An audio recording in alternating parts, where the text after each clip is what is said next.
7 orang pasien Rumah Sakit Raden Matahari Jambi dinyatakan terkonfirmasi positif virus SARS-CoV-2 varian Delta. 2 dari 7 pasien ini terjangkit virus corona varian Delta Plus. Temuan varian Delta Plus di Jambi ini terungkap setelah pihak Rumah Sakit Raden Matahari Jambi menerima hasil pemeriksaan 454 sampel lendir pasien yang dikirim ke Lembaga Biomolekuler Eijkman pada akhir Juli lalu. Laporan hasil pemeriksaan 454 sampel yang diperiksa menyatakan 7 orang positif varian Delta dengan rincian 2 orang terpapar varian AY1 atau varian Delta Plus dan 5 orang lainnya terpapar varian AY3. Di Provinsi Jambi terdapat varian virus baru yaitu Delta atau satu varian itu AY1 sebanyak 2 orang dan virus Delta dengan spekulasi yang AY3 itu sebanyak 5 orang. Yang demikian di Provinsi Jambi ini yang saya tangani oleh Rumah Sakit Raden Matahari itu varian baru itu ada 7 orang. Kementerian Kesehatan membenarkan temuan kasus varian Delta Plus di Indonesia. Direktur Pencegahan dan Pengendalian Penyakit Menular Kementerian Kesehatan Siti Nadia Tarmizi menyatakan ada 3 kasus konfirmasi positif COVID-19 akibat paparan varian Delta Plus.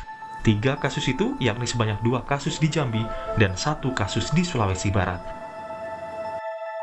Iya, ini ada 3 kasus ya, 2 di Jambi dan 1 di Sulbar. Pasien sehat. Sampelnya diambil 1 bulan lalu.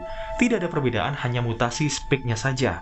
Kecepatan penularannya sama, kata Siti Nadia Tarmizi seperti yang kami kutip dari kompas.com. Varian Delta diyakini menjadi agen penyebaran dominan yang memicu lonjakan kasus di sejumlah epicentrum COVID-19 di tanah air. Sementara varian Delta Plus sudah terdeteksi masuk ke Indonesia, namun masih terbilang sedikit temuannya. Varian Delta Plus yang berkode resmi B161721 atau AY1 merupakan subketurunan varian Delta yang berkode B16172. Pembedanya terletak pada mutasi tambahan K417N di protein lonjakan yang memungkinkan virus lebih mudah menginfeksi sel-sel sehat. Lembaga Kesehatan Dunia WHO menyebut varian Delta Plus belum menjadi varian yang dominan dalam penyebaran COVID-19. Namun varian ini lebih tinggi resikonya bagi kesehatan jika sampai tersebar. Kekhawatiran ini beralasan karena otoritas kesehatan India dan Inggris telah menaikkan status varian Delta Plus dari varian of interest menjadi varian of concern atau varian yang patut diwaspadai.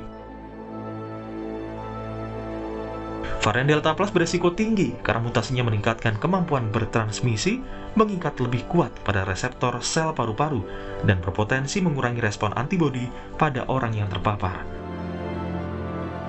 Gejala varian Delta Plus mirip dengan mereka yang terpapar varian Delta, yakni batuk, diare, demam, sakit kepala, ruam kulit, perubahan warna jari tangan dan kaki, nyeri dada, dan sesak nafas. Namun ada juga gejala lain yang teridentifikasi seperti sakit perut, mual, dan kehilangan nafsu makan. Epidemiolog Universitas Griffith Australia Dick Budiman menyatakan varian SARS-CoV-2 termasuk Delta Plus maupun faktor komorbid bukan penyebab langsung dan tidak berkontribusi langsung pada lonjakan kasus dan angka kematian. Menurut Diki, deteksi dini secara agresif disertai penanganan pasien yang cepat yang menjadi kunci menekan angka kematian. Kan saat ini tidak terbukti bahwa atau belum terbukti bahwa Delta varian atau Delta Plus ini secara langsung meningkatkan angka kematian, tidak ada seperti. Karena kalau begitu akan lebih dari 2.000, Indonesia itu akan banyak sekali. Tapi yang benar adalah bahwa si Delta varian ini memang menyebabkan orang semakin banyak orang mudah terinfeksi. Nah, sehingga termasuk orang-orang yang rawan ini juga akan lebih banyak. Termasuk orang yang sakit bergejala ringan sampai berat akan lebih banyak. Sehingga disinilah pentingnya intervensi awal di hulu itu. Varian Delta Plus atau AY1 memang patut diwaspadai karena potensinya sebagai agen penyebaran COVID-19. Apalagi sejumlah kasus telah ditemukan di tanah air. Upaya menemukan kasus dengan testing masif perlu dilakukan, sehingga setelah terdeteksi bisa diputus mata rantai penularannya. Tim Liputan, Kompas TV.